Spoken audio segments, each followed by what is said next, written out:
Hai pecinta sepak bola tanah air. Kali ini Timnas PES akan menyajikan berita pilihan untuk kalian. Di antaranya, Sumpah WNI 3 naturalisasi ditetapkan, klub Eredivisie resmi lepas pemain ke Timnas Indonesia, Bomber FC Utrecht selangkah lagi menuju Timnas, tak terima kenyataan, legenda Vietnam rendahkan Timnas Indonesia. jadi simak terus berita Timnas PES selengkapnya.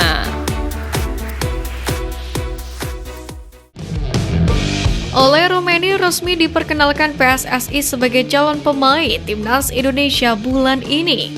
Semenjak akun Instagram @football.indonesia mengungkap bahwa Ole Romeni eligible untuk dinaturalisasi menjadi warga negara Indonesia, banyak pecinta sepak bola tanah air yang berharap PSSI langsung bergerak. Kehadiran penyerang grade A seperti Ole Romeni pun sangat diharapkan dapat mengisi lini depan skuad Garuda. Terlebih jika Timnas Indonesia lolos ke babak ketiga kualifikasi Piala Dunia 2026 zona Asia. Ketajaman Ole Romeni pun sangat dibutuhkan oleh Timnas Indonesia. Sejauh ini PSSI memang belum bersuara perihal pendekatan kepada Ole Romeni. Namun sosok yang biasa membahas pemain keturunan dan dekat dengan sejumlah orang dalam PSSI, Rizky Hermawan, membuat unggahan menarik di stories Instagramnya @ikiawan7. Ia menulis kata Ole, lalu apakah ini pertanda Ole Romeni bakal diperkenalkan Ketua Umum PSSI Erick Thohir pada FIFA Matchday Maret 2024 nanti? Kredibilitas akun @ikiawan7 dalam memberi informasi pemain keturunan juga bukan kaleng-kaleng.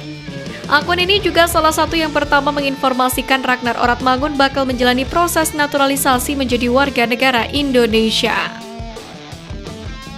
Pertandingan antara Timnas Indonesia dan Vietnam di grup F kualifikasi Piala Dunia 2026 zona Asia masih menyisakan waktu 2 pekan. Namun tidak seperti biasanya, manajemen klub Eredivisie Belanda ADO Den Haag mengumumkan pemanggilan Rafael Struijk ke skuad Garuda di saat belum ada rilis resmi dari PSSI. Biasanya pengumuman klub di Eropa baru dilakukan tak lama jika sudah ada pernyataan dari federasi. Rafael Struijk dan Indonesia menantikan 2 pertandingan melawan Vietnam di babak kedua kualifikasi Piala Dunia 2026 dan Piala Asia 2027. Demikian pernyataan manajemen dilansir dari laman resmi klub. Pemusatan latihan atau TC Timnas Senior direncanakan dimulai pada 17 Maret, seperti yang diungkapkan oleh pelatih Sintayong saat mengunjungi sejumlah pemain di Eropa. Sebelum TC itu, Struijk bersama ADO Den Haag masih menjalani 3 pertandingan Eredivisie melawan Roda JC, Dordrecht, dan Telstar. Sein Patinama kemungkinan tak dapat bela Timnas Indonesia melawan Vietnam di laga kualifikasi Piala Dunia 2026 zona Asia karena mengalami cedera. Namun Nova Rianto, asisten Sintayong, masih ingin Sein Patinama segera pulih.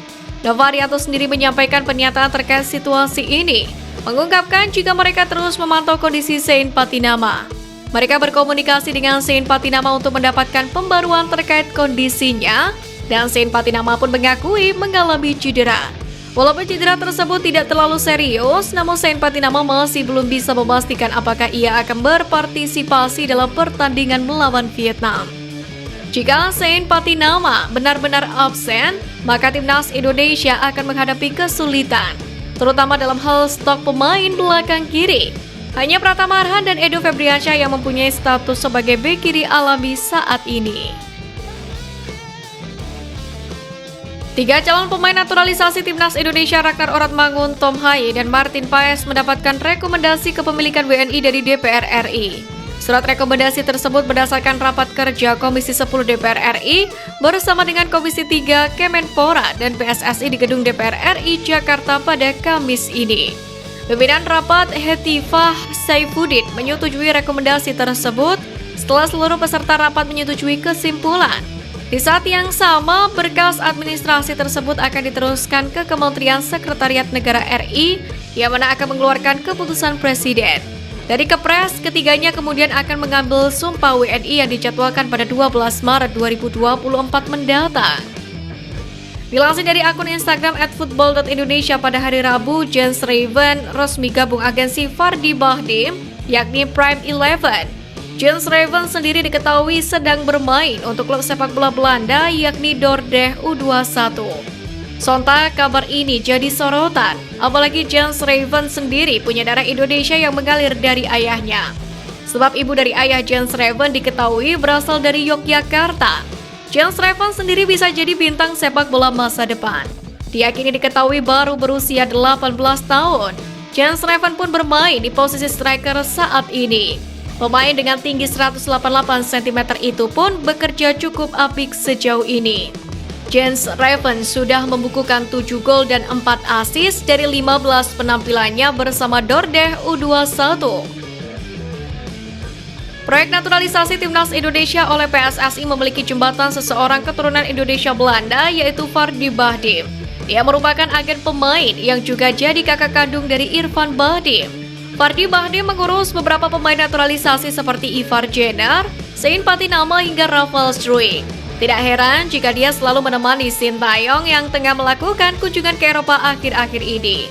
Pria berdarah Indonesia Belanda inilah yang juga meyakinkan Ivar Jenner memilih skuad Garuda, serta menjembatani keinginan Sein Patinama untuk membela timnas Indonesia di Februari 2022 lalu. Komentar merendahkan dilontarkan mantan gelandang Vietnam Nguyen Man Dung terhadap kualitas timnas Indonesia asuhan Sintayong saat ini. Nguyen Man Dung seolah masih belum menerima fakta Vietnam yang dikalahkan timnas Indonesia di Piala Asia 2023 kemarin. Baginya akan selalu ada persepsi berbeda dari para penggemar perihal kekalahan Vietnam dari timnas Indonesia di ajang tersebut. Mandung juga beranggapan bahwa sebenarnya saat itu timnas Indonesia menganggap Vietnam sebagai tim besar yang harus dikalahkan. Karena itulah Mandung mencap skuad Garuda asuhan Sintayong saat ini tidak lebih dari sekedar tim underdog. Kualitas Indonesia masih di bawah Vietnam, tetapi tetap di atas beberapa tim Asia Tenggara lain seperti Laos, Kamboja, Brunei, dan Timor Leste. Timnas Indonesia U23 yang tergabung di grup A bersama dengan tuan rumah Qatar, Australia, dan Yordania akan mengikuti Piala Asia U23 yang digelar pada 15 April hingga 3 Mei. Selama Piala Asia U23 tersebut berlangsung, Liga 1 akan memasuki fase terakhir regular series untuk mencari 4 klub terbaik yang berhak ke Championship Series. Selain itu, klub pun berhak menolak untuk melepas pemainnya lantaran Piala Asia U23 tidak termasuk kalender FIFA. Maka dari itu muncul opsi untuk meliburkan Liga 1 selama Piala Asia U23 bergulir. Hal ini dilakukan agar Sintayong selaku pelatih bisa bebas memilih pemain yang dibutuhkan untuk timnas Indonesia U23 karena target yang dipasang cukup tinggi, yakni lolos dari fase grup. Namun kondisi ini membuat klub tetap menyatakan penolakannya untuk melepas pemain U23 ke skuad Garuda Muda. Pasalnya mereka masih membutuhkan jasa pemain-pemain tersebut di kompetisi.